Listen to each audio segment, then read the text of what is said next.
उत्पत्ति अध्याय 19। सांझ को वे दो दूत सदोम के पास आए और लूत सदोम के फाटक के पास बैठा था। उनको देखकर वह उनसे भेंट करने के लिए उठा और मुंह के बल झुक कर दंडवत कर कहा, हे मेरे प्रभुओं, अपने दास के घर में पधारिए और रात भर विश्राम कीजिए और अपने पांव धोइए, फिर भोर को उठकर अपने मार्ग पर जाइए। उन्होंने कहा, नहीं, हम चौक ही में रात बिताएंगे।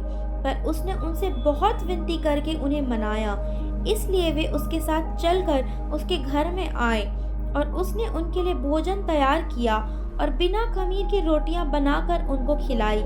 उनके सो जाने से पहले सदोम नगर के पुरुषों ने जवानों से लेकर बूढ़ों तक वरन चारों ओर के सब लोगों ने आकर उस घर को घेर लिया और लूत को पुकार कर कहने लगे, जो पुरुष आज रात को तेरे पास आए हैं वे कहाँ हैं? उनको हमारे पास बाहर ले आ कि हम उनसे भोग करें। तब लूत उनके पास द्वार के बाहर आया और किवाड़ को अपने पीछे बंद करके कहा, हे मेरे भाइयों, ऐसी बुराई ना करो। सुनो, मेरी दो बेटियां हैं जिन्होंने अब तक पुरुष का मुंह नहीं देखा। इच्छा हो तो मैं उन्हें तुम्हारे पास बाहर ले आऊं और तुमको जैसा अच्छा लगे वैसा व्यवहार उनसे करो, पर इन पुरुषों से कुछ न करो, क्योंकि ये मेरी छत तले आए हैं। उन्होंने कहा, हट जा।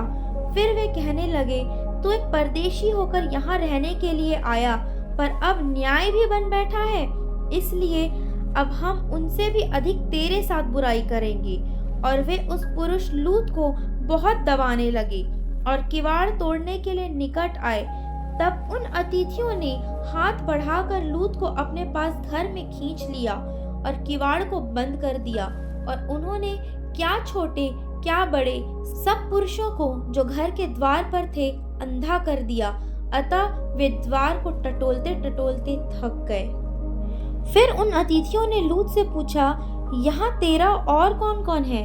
दामाद, बेटे बेटियां और नगर में तेरा जो कोई हो, उन सबों को लेकर इस स्थान से निकल जा, क्योंकि हम यह स्थान को नष्ट करने पर हैं, इसलिए कि इसकी चिल्लाहट यहोवा के सम्मुख बढ़ गई है और यहोवा ने हमें इसका सत्यानाश करने के लिए भेजा है। तब लूत ने निकलकर अपने दामादों को, जिनके साथ उसकी बेटियों की सगाई हो गई थी, समझा के कहा, उठो, इस स्थान से निकल चलो, क्योंकि यहोवा इस नगर को नष्ट करने पर है। पर वह अपने दामादों की दृष्टि में ठट्ठा करने वाला जान पड़ा। जब पौ फटने लगी तब दूतों ने लूत से जल्दी करने को कहा और बोले, उठ, अपनी पत्नी और दोनों बेटियों को जो यहाँ हैं ले जा, नहीं तो तू भी इस नगर के अधर्म में भस्म हो जाएगा। पर वह विलंब करता रहा।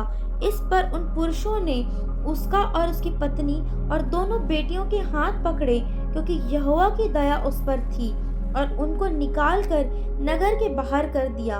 और ऐसा हुआ कि जब उन्होंने उनको बाहर निकाला तब कहा, अपना प्राण लेकर भाग जा, पीछे की ओर न ताकना और तराई भर में न ठहरना, उस पहाड़ पर भाग जाना, नहीं तो तू भी भस्म हो जाएगा। लूत ने उनसे कहा, हे प्रभु, ऐसा न कर। देख, तेरे दास पर तेरी अनुग्रह की दृष्टि हुई है और तूने इस पर बड़ी कृपा दिखाई कि मेरे प्राण को बचाया है। पर मैं पहाड़ पर भाग नहीं सकता, कहीं ऐसा न हो कि कोई विपत्ति मुझ पर आ पड़े और मैं मर जाऊं। देख, वह नगर ऐसा निकट है कि मैं वहां भाग सकता हूँ, और वह छोटा भी है, मुझे वहीं भाग जाने दे। क्या वह नगर छोटा नहीं है और मेरा प्राण बच जाएगा? उसने उससे कहा, देख, मैंने इस विषय में भी तेरी विनती स्वीकार की है कि जिस नगर की चर्चा तूने की है उसको मैं नष्ट न करूंगा।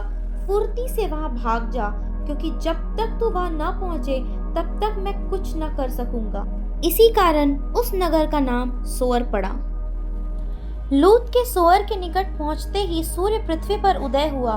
तब यहोवा ने अपनी ओर से सदोम और अमोरा पर आकाश से गंधक और आग बरसाई और उन नगरों को और उस संपूर्ण तराई को और नगरों के सब निवासियों को भूमि की सारी उपज समेत नष्ट कर दिया।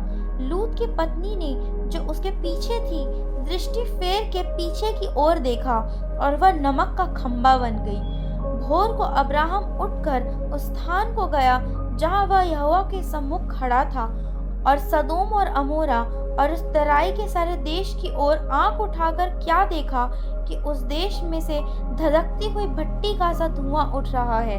और ऐसा हुआ कि जब परमेश्वर ने उस तराई के नगरों को जिनमें लूत रहता था उलट पुलट कर नष्ट किया, तब उसने अब्राहम को याद करके लूत को उस घटना से बचा लिया।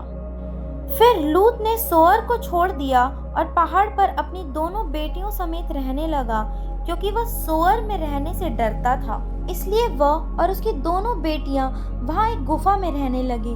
तब बड़ी बेटी ने छोटी से कहा, हमारा पिता बूढ़ा है और पृथ्वी भर में कोई ऐसा पुरुष नहीं जो संसार की रीति के अनुसार हमारे पास आए, इसलिए आ हम अपने पिता को दाख मधु पिलाकर उसके साथ सोएं, जिससे कि हम अपने पिता के वंश को बचाए रखें। अतः उन्होंने उसी दिन रात के समय अपने पिता को दाख मधु पिलाया। तब बड़ी बेटी जाकर अपने पिता के पास लेट गई, पर उसने न जाना कि वह कब लेटी और कब उठ गई। और ऐसा हुआ कि दूसरे दिन बड़ी ने छोटी से कहा, देख, कल रात को मैं अपने पिता के साथ सोई, इसलिए आज भी रात को हम उसको दाख मधु पिलाएं, तब तू जाकर उसके साथ सोना, कि हम अपने पिता के द्वारा वंश उत्पन्न करें। अतः उन्होंने उस दिन भी रात के समय अपने पिता को दाख मधु पिलाया, और छोटी बेटी जाकर उसके पास लेट गई, पर उसको उसके भी सोने और उठने के समय का ज्ञान न था। इस प्रकार से लूत की दोनों बेटियां अपने पिता से गर्भवती हुईं। बड़ी एक पुत्र जनी और उसका नाम मोआब रखा। वह मोआब नामक जाति का जो आज तक है मूल पिता हुआ। और छोटी भी एक पुत्र जनी और उसका नाम बेनम्मी रखा। वह अम्मोन वंशियों का जो आज तक है मूल पिता हुआ।